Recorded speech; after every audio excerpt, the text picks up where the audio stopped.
Good day, everyone. So, today I will be discussing to you the society, culture, and family planning. What is sociology?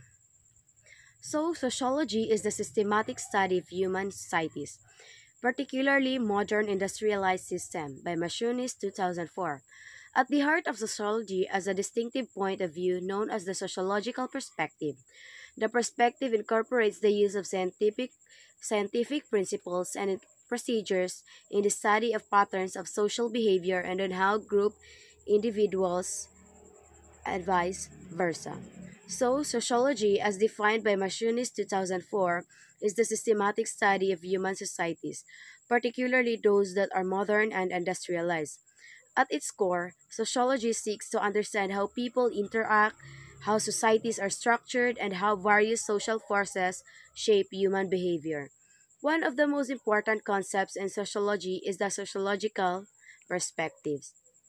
So when we say the sociological perspectives, it involves the use of what Wright Mills 1955 called the sociological imagination. So for him, the sociological imagination is a quality of mind, a perspective that enables us to see ourselves and the society around us from a distinct sociological point of view. So by this, Mills meant that the sociological imagination allows people to comprehend the relation between biography and history. So it is an awareness of how events in personal life are often shaped by social forces. So, to understand the sociological perspective more clearly, let's explore how it works in different aspects in life. The first one is education and social class.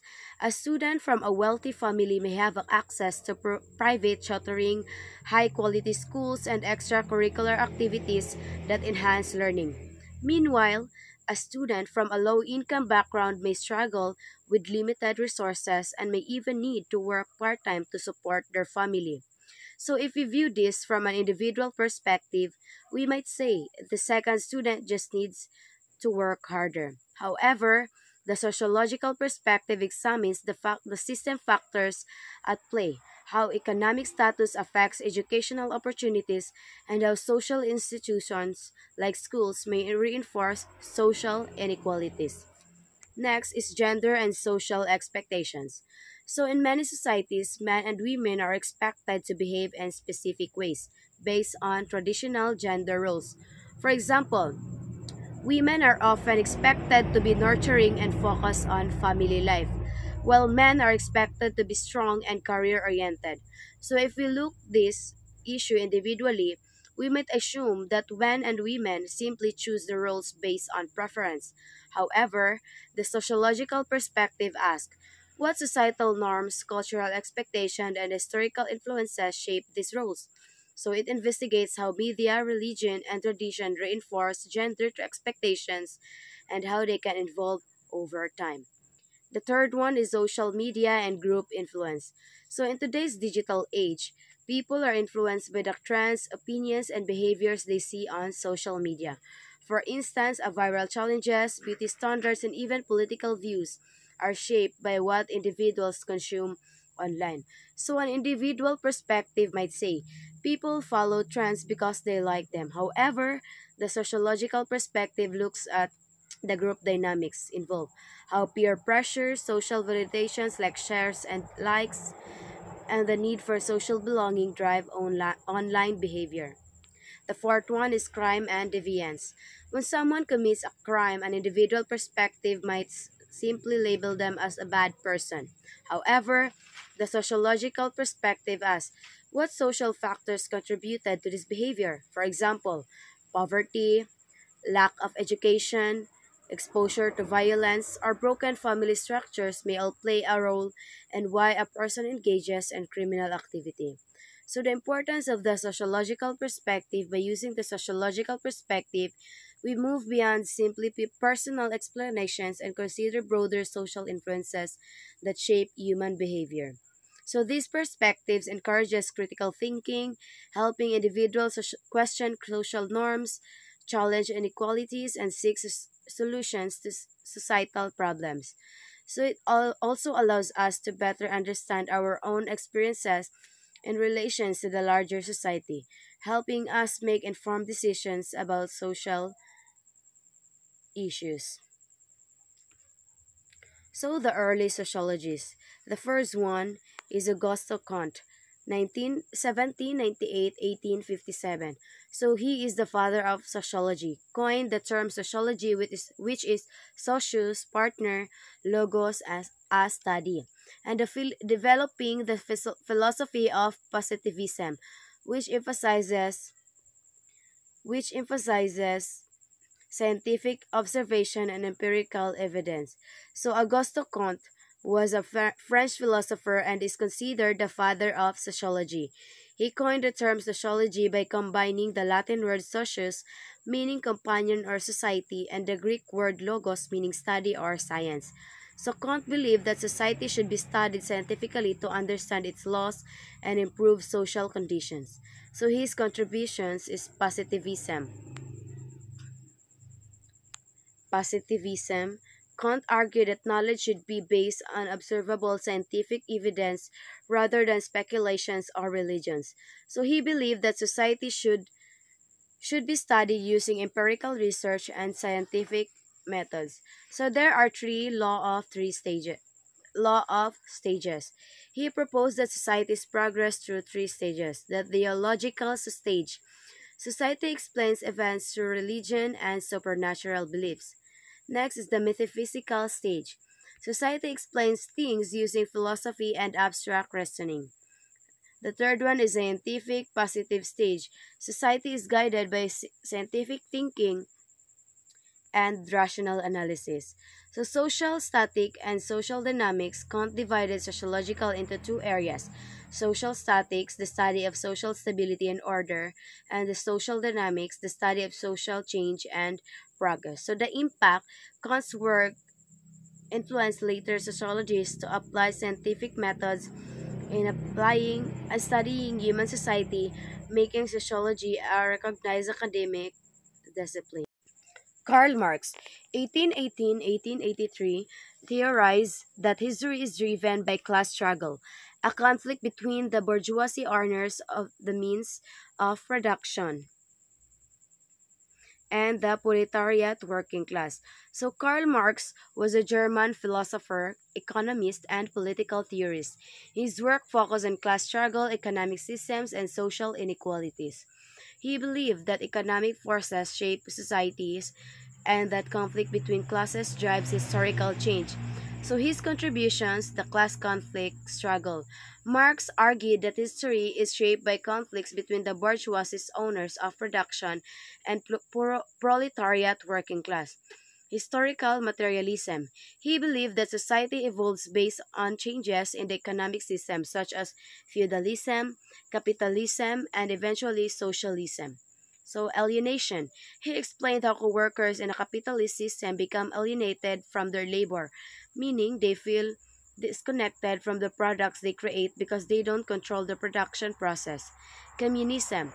Marx believed that capitalism would eventually collapse, leading to classless communist society where wealth and power are shared equally. So Marx's ideas influenced political movements and economic theories, particularly socialism and communism. His work laid the foundation of conflict theory and sociology, which examines power struggles and social inequalities. The third one is Herbert Spencer, born April 27, 1820 in Derbyshire, England, died December 8, 1903, Brighton, Sussex.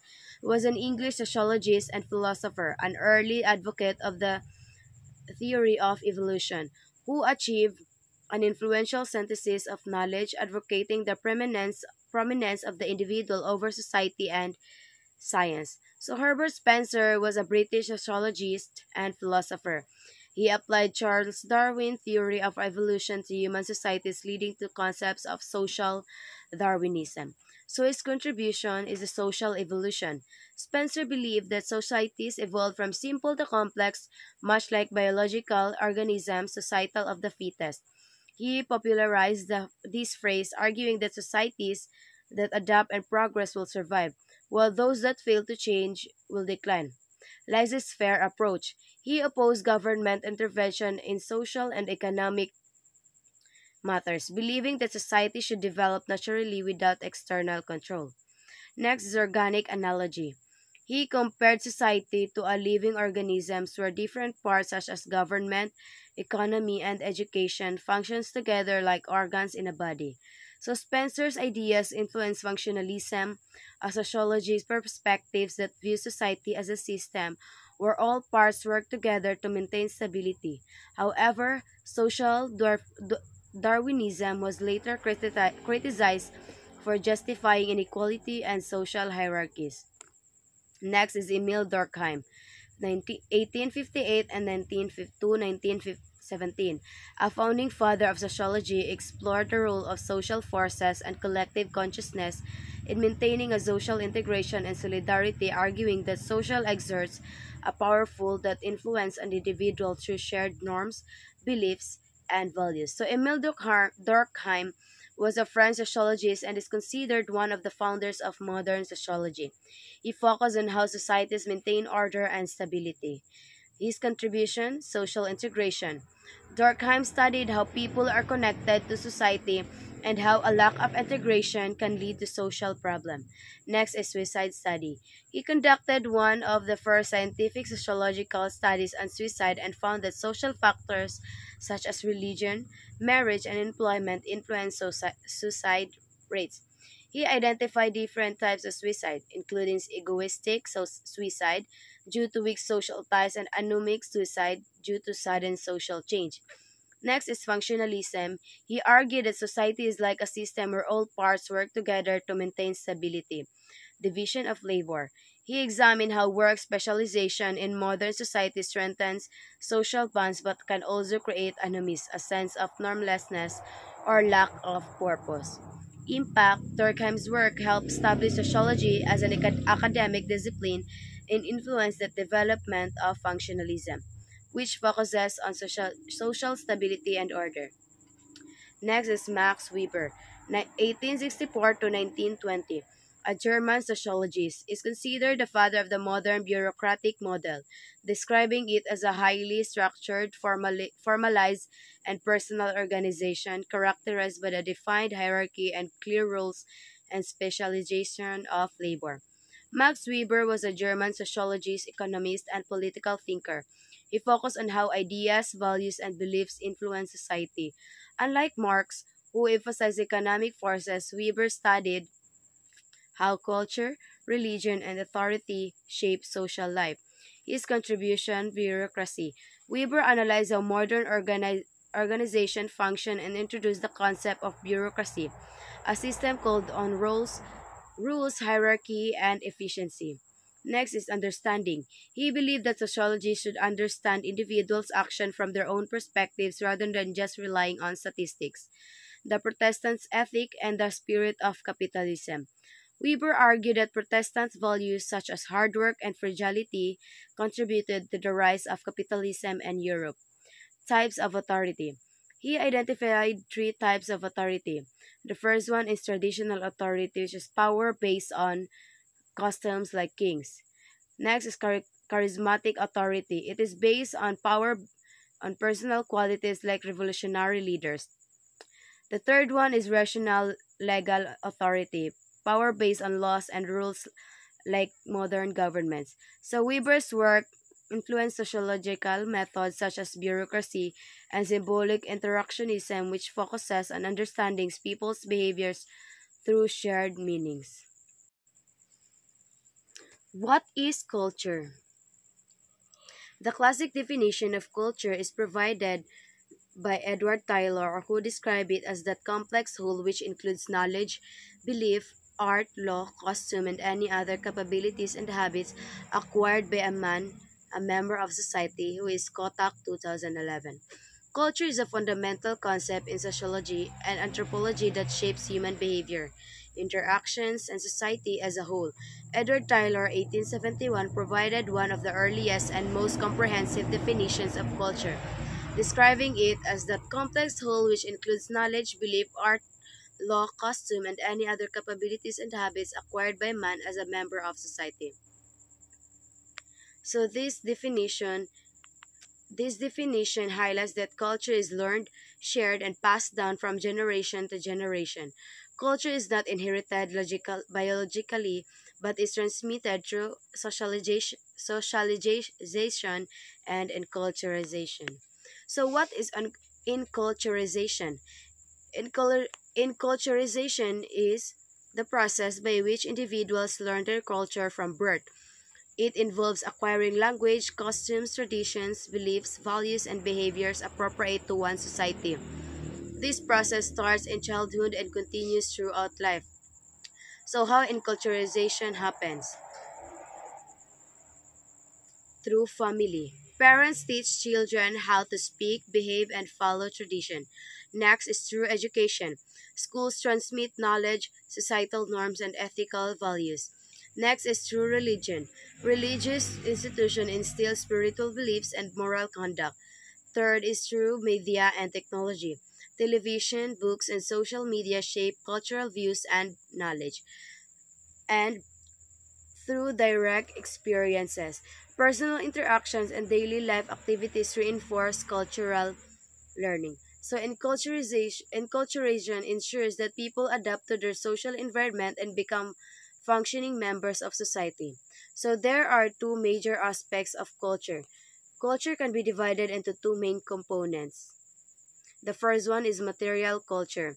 It refers to material objects that people create and use. Example of material culture is tools and technology, like smartphones, computers, machinery, clothing, fashion, traditional dresses, modern outfits, and in architectures, houses, temples, skyscrapers, in art and craft, paintings, sculptures, handmade crafts, food and utensils, so traditional dishes, cooking equipment. So material culture is important because it represents human innovation, creativity, and adaptation to different environments. The second one is non-material culture. So it refers to the intangible world of ideas that people, elements of culture, including beliefs, values, norms, language, and traditions. So examples, non-material or culture beliefs, religious or spiritual beliefs like superstitions, values, honesty, respect, freedom, and equality. Norms, social rules like going in line, greeting elders, language, spoken and written communication, dialects. So for law and ethics, legal systems, moral codes, in non-material culture influences behavior, identity, and social order, shaping how people perceive and interact with the world. So the relationship between material and non-material culture, they are both material and non-material culture are interconnected. For example, cultural lag. It refers to the time delay between the introduction of a new technology, idea, or innovation and the necessary social and cultural adjustment that follow. It occurs when material culture, like technology advancement, develops faster than non-material culture, like beliefs, values, laws, and norms. Example for cultural lag, technology versus ethics. The rapid advancements of artificial intelligence has outpaced legal and ethical regulations, leaving society unprepared to address issues like privacy, job displacement, and ethical AI use. Second is medical advancement versus morality. So innovations like cloning or genetic modification exist, but ethical and religious beliefs struggle to adapt to these changes. And also online learning versus traditional education. The COVID-19 pandemic forced schools to shift to online education, but many teachers, parents, and students were not immediately prepared for the transition, leading to difficulties in learning. So cultural lags highlights the challenge of balancing rapid technological progress with social adaptation, requiring time for institutions, laws, and cultural norms to adjust. Next is cultural change. Cultural change happens when societies develop new ideas, improve on existing ones, or adapt elements from other cultures. So there are three key mechanisms of cultural change. So the first So, invention, the creation of something entirely new. An invention is a completely original development that did not exist before. This creation significantly impact people culture by changing how people live, communicate, and interact. So, innovation, improving existing ideas or projects. An innovation refers to an improvement or modification of an existing idea, technology, or process. Unlike inventions, innovations build upon something that already exists to make it more efficient, useful, or widely accessible. Example of innovations: smartphones en- enhance communication by integrating the internet, cameras, and apps. So, electric cars, a more environmentally friendly alternative to traditional vehicles. Touchscreen technology improve user interaction with devices like smartphones, ATMs, and tablets. Diffusion. So, the spread of cultural traits. Diffusion is the process of spreading cultural elements such as ideas, technologies, costumes, and traditional from one society to another. It often occurs through migration, trade, media, and globalization. So, type of diffusion. Direct diffusion happens through direct contact such as a trade or migration. Example, the spread of spaghetti from China to Italy via Marco Polo. Indirect diffusion occurs through media, books, or the internet. Forced diffusion happens when a dominant group imposes its culture on another. Colonization and the spread of European languages and religions in Asia and Africa. Example of cultural diffusion: fast food chains like McDonald's, KFC, Starbucks. Next is Next is the cultural relativism, ethnocentrism, and the xenocentrism. The first one is cultural relativism evaluates a culture by its own standards. Cultural relativism is the idea that a culture should be evaluated based on its standards and values rather than being judged by another societal norms. So these perspectives promote understanding and tolerance, encouraging people to see traditions, customs, and beliefs within the cultural context in which they exist. Example of cultural relativism: eating insects as food. In Western societies, eating insects may seem unusual, but in countries like Thailand, Mexico, and the Philippines, like balot, it is a normal and a nutritious food source. So a cultural relativist would understand and respect this practice rather than judge it as disgusting. So polygamy in some societies. While some cultures practice monogamy, others such as some African and Middle Eastern societies allow polygamy. Cultural relativism context encourages peoples to understand these practices in their own cultural and historical context rather than impose external judgment. Religious rituals and traditions. Different religions have unique ceremonies and beliefs. A cultural relativist would avoid labeling another religious practices as strange and instead seek to understand their meaning within that culture. Next is the ethnocentrism. It evaluates another culture by the standards of one's own culture. So, this perspective can lead to stereotypes, misunderstandings, and even discrimination. So, example of ethnocentrism: so food preferences. So, a person from the U.S. might criticize Asian cultures for eating rice with every meal, viewing bread or potatoes as more normal and proper. Western beauty standards. Some people may think lighter skin is more beautiful and look down on cultures that embrace dark skin, so body art or tribal tattoos. Another is language superiority. A person who speaks language might see non-English speakers as less intelligent, rather than understanding that different languages reflect unique cultures and history. Another is dress and clothing. A person from a Western country may judge people in Islamic countries for wearing hijabs or burqas, failing to understand the religious and cultural significance. So, ethnocentrism can create prejudice, discrimination, and conflicts because it assumes one's culture is better than another. The third one is xenocentrism. So it refers to a preference for foreign things.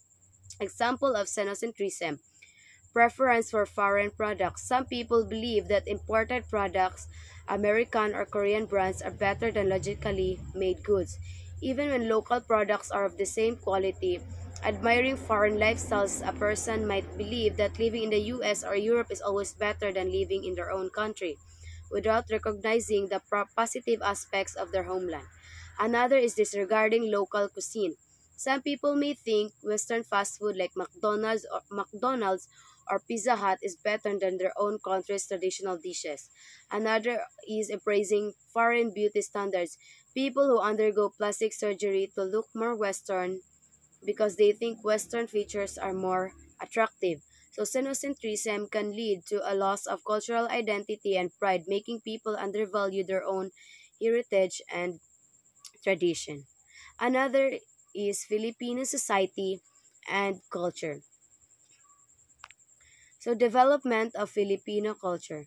The development of Filipino culture is shaped by a rich blend of Asian and Western influences, resulting in a unique identity that reflects the country's history and traditions and interactions with various civilizations.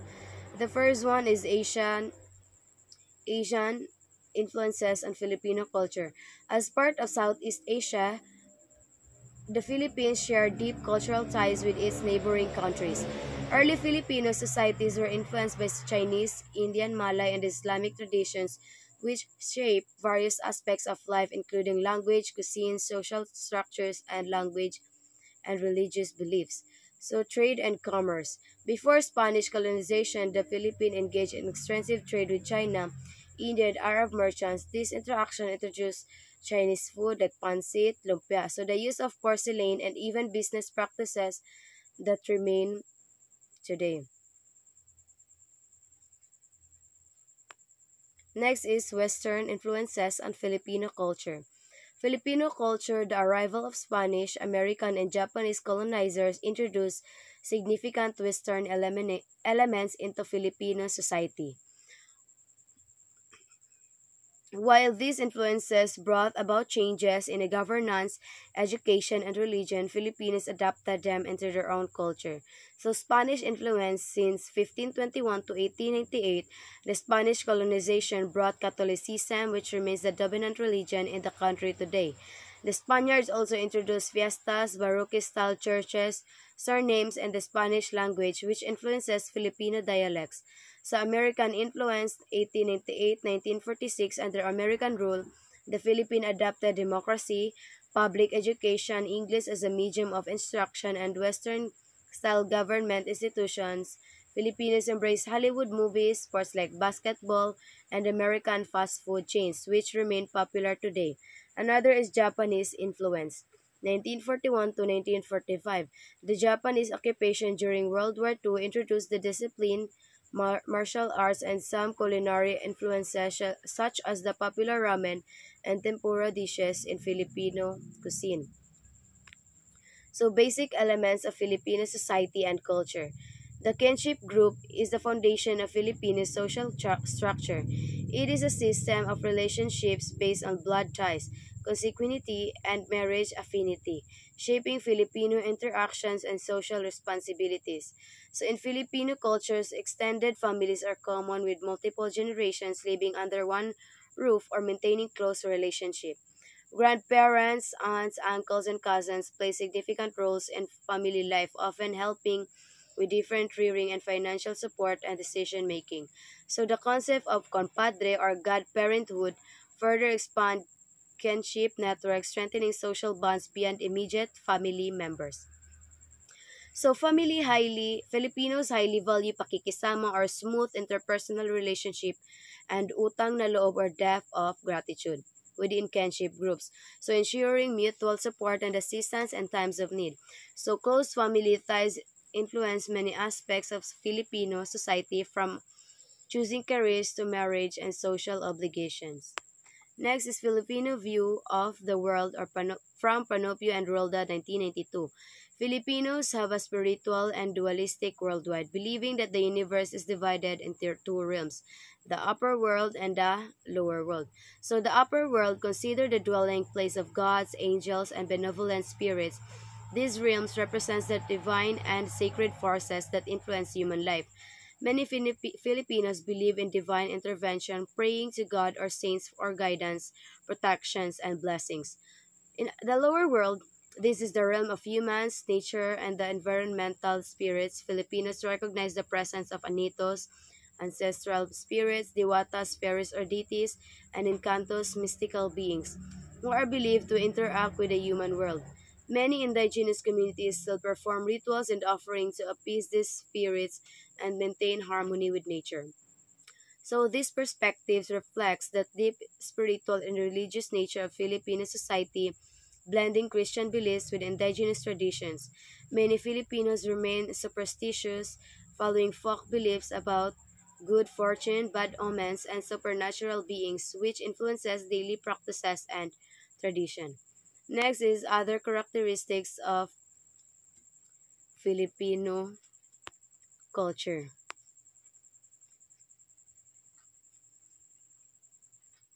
Smooth interpersonal relations or the SIR and hiya, shame, utang na loob or reciprocity, bahala na, respect for others, hospitality, personalistic, cyclic time orientation, close family ties. So Filipino culture is deeply rooted in values and traditions that emphasize social harmony, respect, and strong relationship below.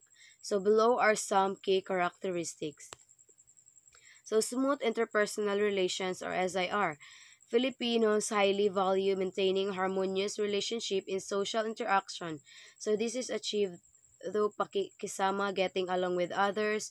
So a strong emphasis on cooperation and avoiding conflict to maintain social harmony. Euphemism and the direct communication. Filipino often soften criticisms or disagreements to avoid often offending others. Hiya or shame, a deep sense of propriety and concern for how one's action affect others, preventing behaviors that may bring embarrassment.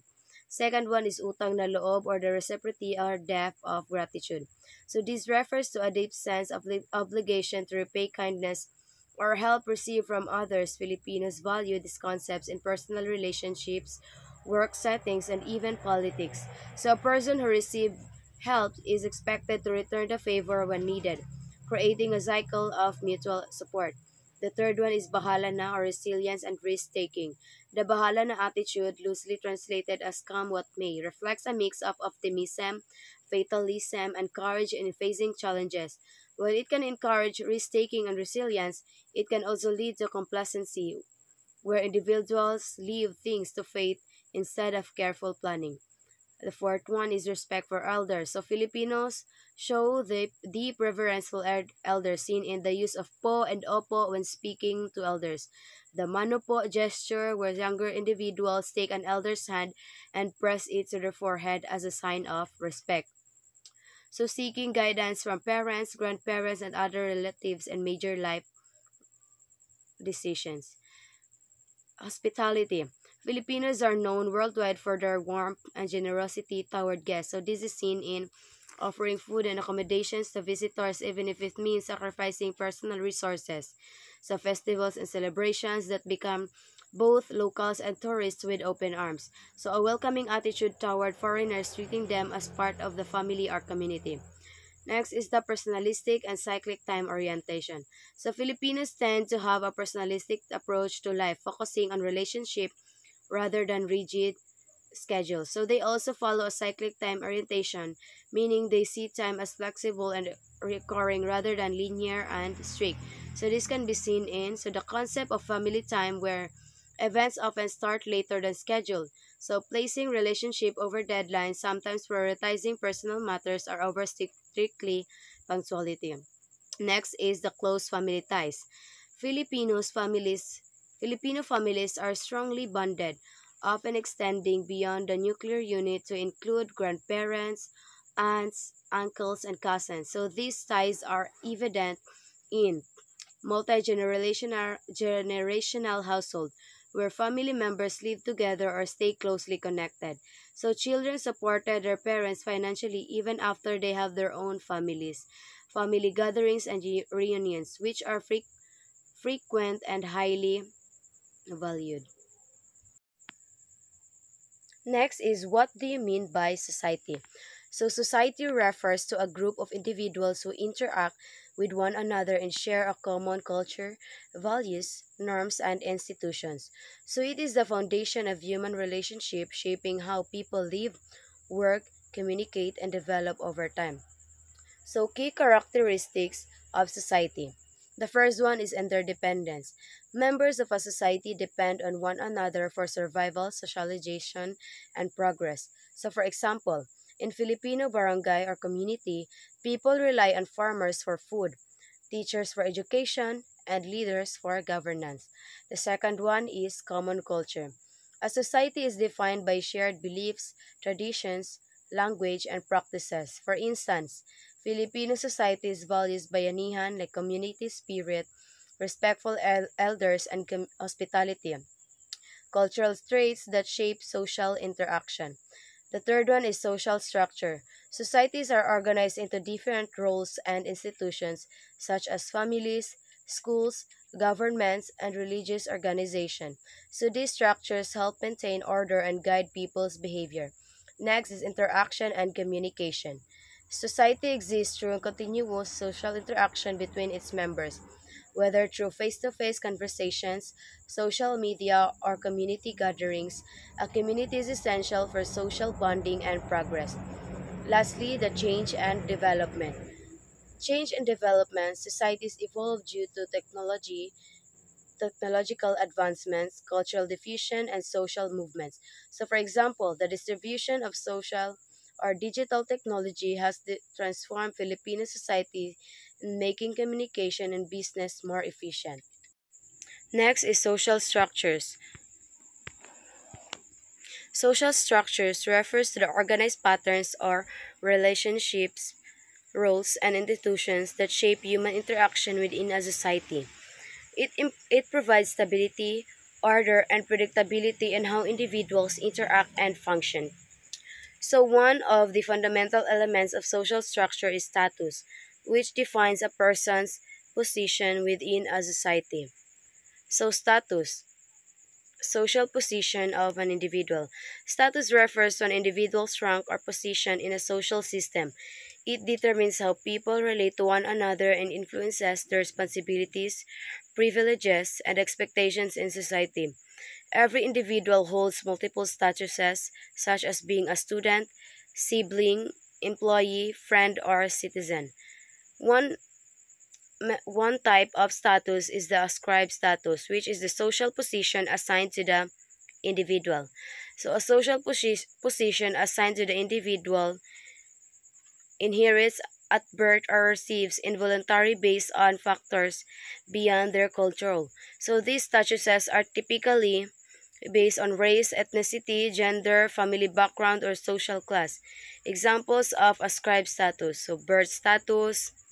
So, example, a person born into a wealthy family has higher social prestige than someone born into a poor family. Gender role. A person assigned male or female at birth carries expectations tied to gender norms in society. Royalty or caste system. A child born into a royal family like Prince William of the British monarchy inherits a noble title without having to earn it. Similarly, in traditional caste systems, individuals are assigned social roles based on birth.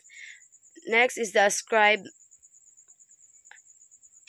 Next is the achieved status. Achieved status, social position which an individual assumes and reflects personal ability and effort. So, a social position earned through effort. Achieved status is a position that an individual attains through personal effort, skills, and choices. Unlike ascribed status, it reflects what a person has accomplished rather than what they were born into. So, examples of achieved status, like educational achievement. A person who earns a medical degree and becomes a doctor attain an achieved status through years of study and training. Next is career success. An individual who starts as an entry-level worker and becomes a CEO earns their status through dedication and skills. Another example is athletic excellence. A basketball player like Michael Jordan became a sports legend through hard work and talent. So achieve statuses provide opportunities for social mobility, meaning individuals can improve their social standing through determination and effort. Next is the master status. Shows a person's social identity and shapes a person's life. So master status is dominant social position that overrides other statuses and shapes how an individual is perceived in society. It can be either ascribed or achieved and has a profound impact on person's life and interaction. So example of master status, profession, a well-known doctor, teacher, and or lawyer is often identified by their profession first as it significantly influences their identity and societal perceptions. Another is disability status. A person with a visible disability may be identified primarily by their condition, even if they have other significant roles in society. Next is celebrity status. A famous person like Taylor Swift or Lionel Messi is often seen primarily as a singer or athlete, even if they had other personal and professional roles. Another is criminal record. If someone has been convicted of a crime, society may view them through the lens of their past offense, affecting job opportunities and social relationships. So, a master status can be positive or negative, depending on how it affects a person's life. For example, being a mother or a respected scholar may be a positive master status, while being unemployed or homeless may be a negative home. Next is the role. Role behavior expected of someone who occupies particular status. So in society, every individual occupies a status, and with that status comes an expected set of behaviors known as role. So roles defines how a person should act in a given position and guide interactions within social structures. For example, a teacher's role involves educating students, preparing lessons, and assessing performance, while a parent's role involves providing care, support, and discipline to their children. However, sometimes individuals face challenges in fulfilling the roles, leading to role conflict and role strain. So role conflict between the roles associated with two or more statuses. Role conflict occurs when the expectations of two or more roles contradict each other, making it difficult for an individual to fulfill both effectively. So this happens when a person holds multiple statuses that have competing demands.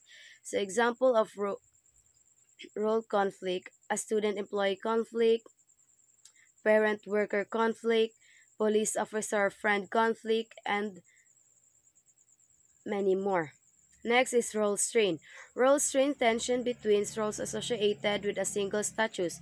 Role strain occurs when there is difficulty fulfilling multiple expectations within the same status. Unlike role conflict, which involves different statuses, role strains happen within a single role that has multiple, sometimes competing responsibilities.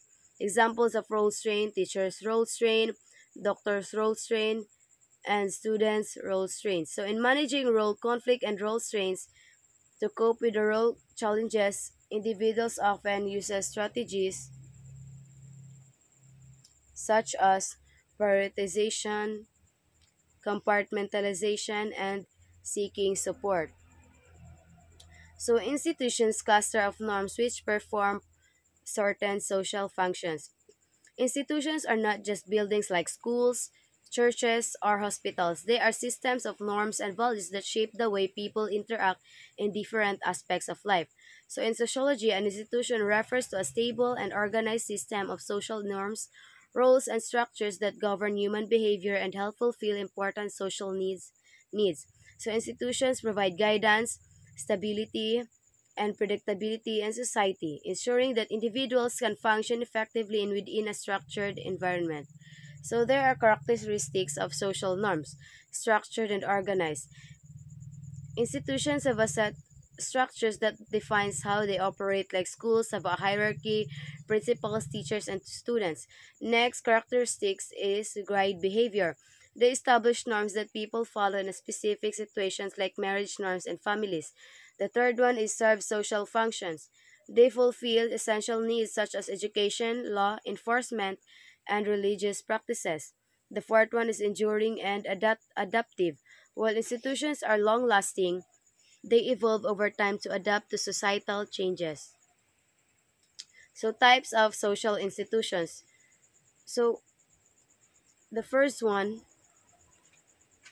is the learning institution. Provides emotional support, reproduction, and socialization of children. So, it ensures inheritance and property transfer. Example, parents teaching children values and customs, extended families providing financial help. Next is spiritual institutions. Transmit knowledge, skills, and cultural values. Prepares individuals for careers and social roles. Example, a school teach literacy, critical thinking, and civic responsibility. The third one is economic and institution. Provides moral guidance and purpose to individuals, creates a sense of community and shared beliefs. Example, churches, mosques, temples promotes religious practices and ethical behaviors. Next is the political institutions. It organizes the production, distribution, and consumption of goods and services. It provides jobs, incomes, and financial stabilities. Example, businesses, banks, and trade organizations. And the medical institutions, enforces laws and ensures social order. It protects citizens' rights and provides public services. Example, Congress creates laws and courts interpret and enforce them. Lastly, the communication institution. It ensures public health and medical care, researches diseases, and promotes wellness. Example, hospitals, clinics, and government health program. Government health programs ensure people receive medical treatment. Mass media. So the family teaches values, the school reinforces knowledge, the government ensures order, and the economy provide jobs. So without these institutions, society would lack structure and face disorder. Next is the group is composed of two or more persons who share a common pattern of social interactions, generally a social group regardless of its nature, and has the following characteristics. Those are permanence beyond greetings, means of identifying and controlling members, mechanism for recruiting new members, and goals or purposes. Next is the social stratification. Social, social stratifications is a hierarchical systems that the society uses to divide people into levels based on wealth, power, and prestige. So it exists in all societies and persists across generations, although it may differ in form or systems of operations. So the social stratification is a system of ranking individuals and groups in a society based on factors such as wealth, power, and prestige. Stratification exists in all societies, but the way it operates may vary depending on cultural, economic, and political context. So there are types of stratification system. Caste system is based on ascription or birth and allows little no social mobility. So a caste system is based on ascription or birth, meaning that a person's social status is determined at birth and cannot be changed. This system allows little to no social mobility, meaning individuals remain in the social position they are born into for life. So example, the Brahmins and the Kshatriyas, the Shudras and the Harijans or the untouchables. So the key features of the caste systems are social status and is inherited at birth, no movement between castes, marriages occur only within the same castes or endogamy, occupations are traditionally determined by caste, and caste influences social interaction. Next is the class system is based on the systems or meritocracy and allows social mobility based on individual achievement. So a class system is based on meritocracy, meaning that an individual status is determined by personal ability, talent, and effort rather than birth. So these systems allow social mobility, meaning people can move up or down the social ladder based on achievements such as education, career success, and financial growth. So in these societies, people are typically classified into upper class, middle class, and working class. So the upper class, wealthy individuals, business tycoons, executives, and elite professionals. The middle class, professionals, managers, small business owners, and skilled workers. In working class, factory workers, service industry employees, and laborers. And also there is a lower class, the unemployed, employed, and those struggling to meet basic needs. Next is the key features of the class system. Based on personal achievements and economic success, allows individuals to move up or down in social rank. Education and occupation play a major role, encourages competition and hard work. Social mobility is possible but can be influenced by economic and social barriers. So the caste system and class system differ primarily in how they determine social status and mobility. The caste system is based on birth, meaning individuals inherit their social positions without the possibility of movement. Whereas the class system is merit based, allowing individuals to rise or fall depending on their achievements. So, social mobility is highly restricted in the caste system, while it is more fluid in the class system, where education and skills play a key role in determining one's occupation. In caste-based societies, marriage is endogamous, meaning people marry within their caste, while class systems allows for more flexibility in choosing partners. Next is institutions. So social institutions are established patterns of norms and behaviors that help maintain order, stability, and continuity in a society. They guide interactions among individuals and ensures that major societal needs and goals are met. So below are the five key social institutions and their significance. First is the basic unit of society. The family is the most fundamental social institution as it is responsible for the socialization of individuals from birth. It shapes a person's values, behaviors, and identity. So families provide emotional support, economic assistance, and cultural transmissions from one generation to another. So the functions of the family. Primary agent of socialization, so it teaches language, norms, and values, provides emotional and psychological support, ensures reproduction and population continuity, establishes kinship types like relationship based on blood and marriage. Example, in Filipino culture, the family is highly valued with close family ties being a defining characteristics. Intended families Extended families, including grandparents, aunts, and uncles, often live together and support one another. Next is the economic institutions, organizations, distribution, and utilization of resources. The economic institutions governs the production, distribution, and consumption of goods and services. So it ensures that societies meet the material needs of their members and provide opportunities for employment and financial securities.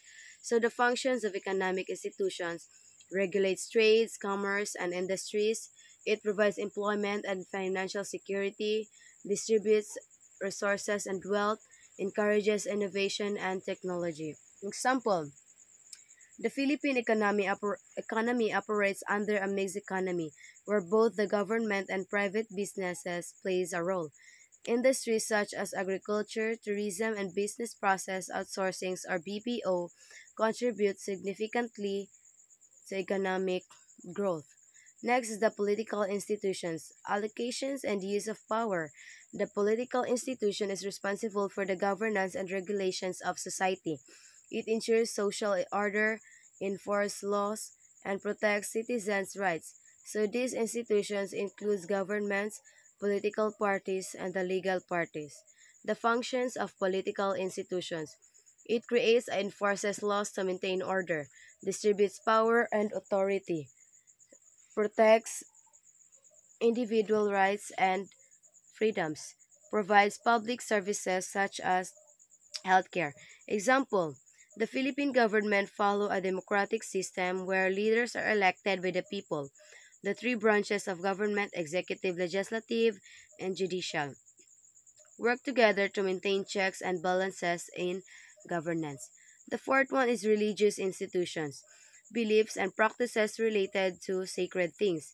Religious institutions guide spiritual beliefs, moral values, and ethical behaviors in a society. So they provide individuals with a sense of purpose and belonging and help shape cultural traditions. Functions of religious institutions promote moral and ethical values, provides a sense of community and belonging, offers emotional and psychological support crises, establishes traditions and ceremonies like weddings, funerals, and festivals. Example: the Philippines is predominantly Roman Catholic and religious plays a significant role in shaping a Filipino culture. Religious celebrations like Simbang Gabi, Christmas Masses, and Holy Week are widely observed. Other religions such as Islam and Protestantism also have strong communities in the country. Next is the educational institution. Educational institution, transmission of knowledge and skills. Individuals with the knowledge, skills, and values needed to participate effectively in society. Schools, colleges, and universities are responsible for preparing students for future careers and personal growth. Functions of educational institutions: teaches basic skills like reading, writing, arithmetic, development, critical thinking, and problem solving abilities, transmit cultural values and national identity, provide specialized knowledge and job skills. Example: the Philippines education system follows the K-12 curriculum, which prepares students for college, vocational training, or employment. Education, education is seen as a key pathway to social mobility, helping individuals improve their economic status. Next is family planning. Family planning is a national mandated priority public health program to attain the country's national health development. It is a health intervention program and an important tool for the improvement of the health and welfare of members, children, and other members of the family. So the program also provides information and services for couples of reproductive age to plan their family according to beliefs. So there are objectives of family planning: promote maternal and child health. It helps reduce maternal and infant mortality by ensuring safe pregnancies and adequate birth spacing. Another is empower couples and individuals. It provides information and services that help individuals make informed decisions about their reproductive health. Reduce unintended pregnancies. It prevents unplanned pregnancies, particularly among adolescents, to reduce health risk, and socioeconomic burdens. Next is the support economic development. It helps families plan their finances effectively, leading to better educational opportunities and an improved of living. Next is the ensure gender equality. It empowers women by giving them control over their productive choices, enabling them to pursue education and careers. Family planning methods includes a variety of methods that cater to different preferences and medical conditions. So these methods are broadly categorized into natural and modern artificial methods. The first one in the natural methods. Calendar methods. Tracking menstrual cycles to determine fertile and infertile days. Basal body temperature method. Monitoring body temperature to changes to predict ovulation. Cervical mucus method. Observing changes in cervical mucus to identify fertile days. Withdrawal method. Pulling out before ejaculation to prevent fertilization. Lactation amenorrhea, or the LAM, using breastfeeding as a natural contraceptive method within the first 6 months after childbirth. Next is the modern or artificial method. Hormonal methods like pills, injectables, implants. It prevents ovulation and thickens cervical mucus to block sperm. Barrier methods: condoms, diaphragm, cervical cups. So it physically prevents sperm from reaching the egg. Intrauterine devices, or the IUD, a small device inserted into the uterus to prevent pregnancy. The surgical methods: permanent methods of contraception for individuals who no longer wish to have children. So, importance of family planning in the Philippines is a crucial aspect of public health and national development. The Responsible Parenthood and Reproductive Health Act of 2012 RH law ensures access to family planning services, particularly for marginalized communities. Despite these challenges, such as cultural beliefs, religious influences, and misinformation, remain barrier to effective planning. So there are challenges in implementing family planning. Religious and cultural beliefs. Some individuals may reject modern contraceptive methods due to religious doctrines or traditional beliefs. Lack of awareness. Many individuals, particularly in rural areas, lack proper knowledge about family planning options. Limited access to services. Financial constraints and geographical barriers hinder access to reproductive health services. Teenage pregnancy. High rates of adolescent pregnancies indicates the need for better education and awareness on reproductive health. Next is the basic principle. Responsible parenthood. Each family has the right to determine the desired number of children they might have and when they might have them. Beyond responsible parenthood is responsible parenting, which is the proper upbringing and education of children so that they grow up the upright, productive, and civic-minded citizens. So beyond responsible parenthood is responsible parenting. It refers to the way parents raise, nurture, and educate their children. Next is the respect for life. The 1987 Constitution states that the government protects the sanctity of life. Abortion is not a family planning method. The principle of respect for life is deeply rooted in human dignity and the protection of life from conception to natural death. So the 1987 Philippine Constitution explicitly states that the state shall equally protect the life of the mother and the life of the unborn from conception. So this means that the human life at all stages is sacred and must be protected by society and the government. So one of the strongest applications of this principle is the rejection of abortion as a family planning method. Abortion, which is the deliberate termination of pregnancy, is considered a violation of the sanctity of life because it ends the existence of an unborn child. So unlike contraception, which prevents pregnancy from occurring, abortion directly takes away a developing life, which is why it is considered unethical and illegal in many societies, including the Philippines. Next is the birth spacing. It refers to interval between pregnancies, which is ideally 3 years. So it enables women to recover their health, improve their potential to be more productive, to realize their personal aspirations, and allows more time to take care of their children and spouse or husband. Birth spacing refers to the period between consecutive pregnancies, with the ideal interval being at least 3 years. So this practice is crucial for the health and well-being of both the mother and the child. So why is a 3-year gap ideal?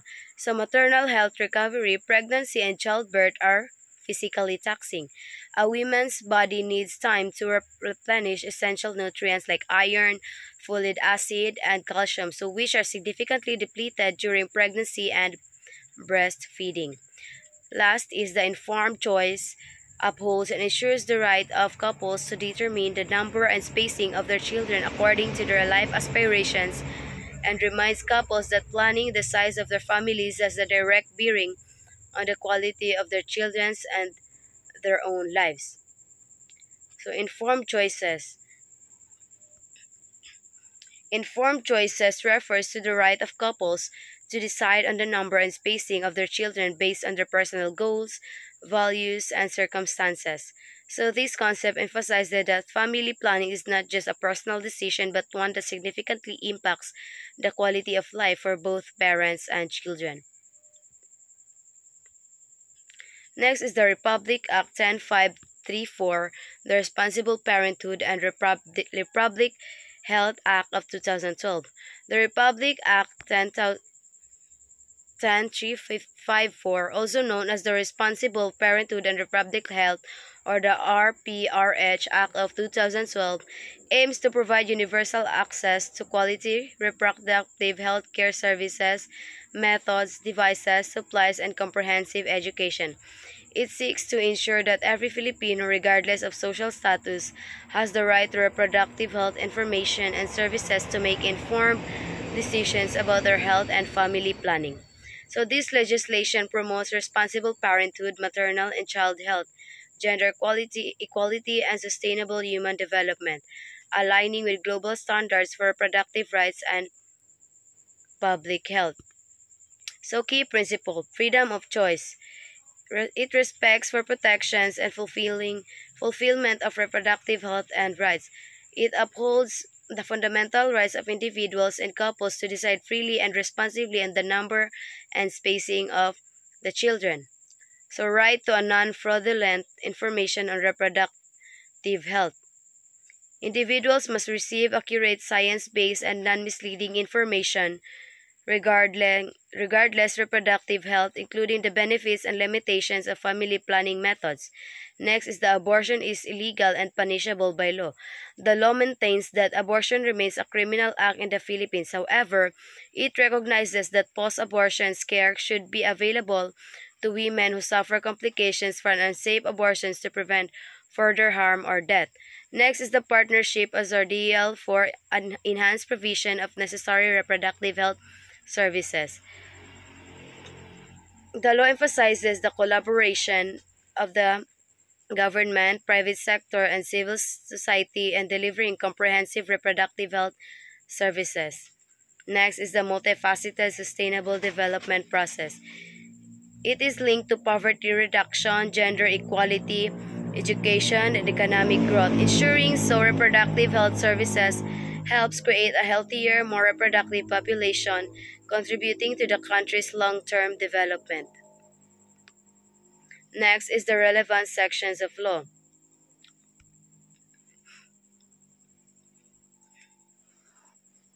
These relevant sections of law focus on improving maternal and child health, ensuring safe pregnancies, and providing access to family planning. So here's a deeper explanation of each section. The first one is hiring a skilled health professionals and maternal health care and skilled birth attendants. So the law mandates the recruitment, training, and deployment of skilled health professionals such as midwives, nurses, and doctors to provide equality maternal health care. Next is the provision of health care facilities. The government is required to establish and improve maternal health care facilities, especially in rural and underserved areas. So access to family planning guarantees couples and individuals the right to choose family planning methods based on their beliefs, health, and circumstances. Next is review of maternal, fetal, and infant death. Requires a review and investigation of maternal, fetal, and infant deaths to identify causes and prevent future cases. Next is the procurement and distribution of family planning supplies. So the law mandates the continuous supply and distribution of contraceptives and family planning materials to government health centers. Example, the Department of Health partners with International Health Organization to distribute free contraceptives to public hospitals and rural clinics. So, the significance of this law, it promotes women's health and rights by ensuring access to skilled care and contraception, reduces maternal and infant mortality through professional medical assistance. It empowers families to make informed decisions about their reproductive health and also ensures equitable health care for marginalized communication. Next is the introduction of responsible parenthood and family planning in anti-poverty. Family planning and responsible parenthood are integrated into poverty reduction programs to help families make informed decisions about the number of children they can improve. So, provision of PhilHealth benefits of serious and life-threatening. PhilHealth, the national health insurance, offers coverage for medical conditions related to reproductive health such as high-risk pregnancies, cervical cancer, and complications during childbirth. Next is provisions of mobile healthcare services. Mobile healthcare units provide reproductive health services including checkups, prenatal care, and family planning consultations, especially in rural and underserved areas. Next is the provision of age and development appropriate reproductive health education.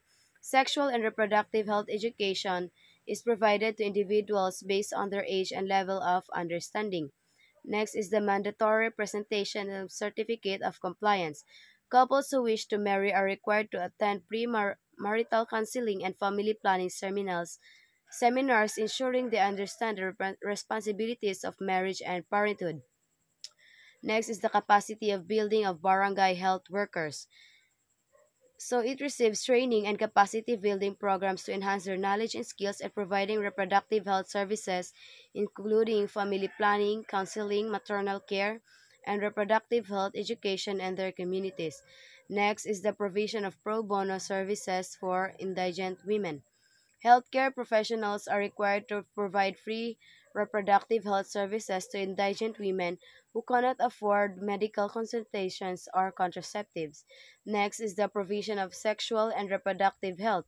So, programs for persons with disabilities or the PWDs, programs are designed to address the unique reproductive health needs of persons with disabilities, ensuring they receive proper education, counseling, and access to family planning services without discrimination.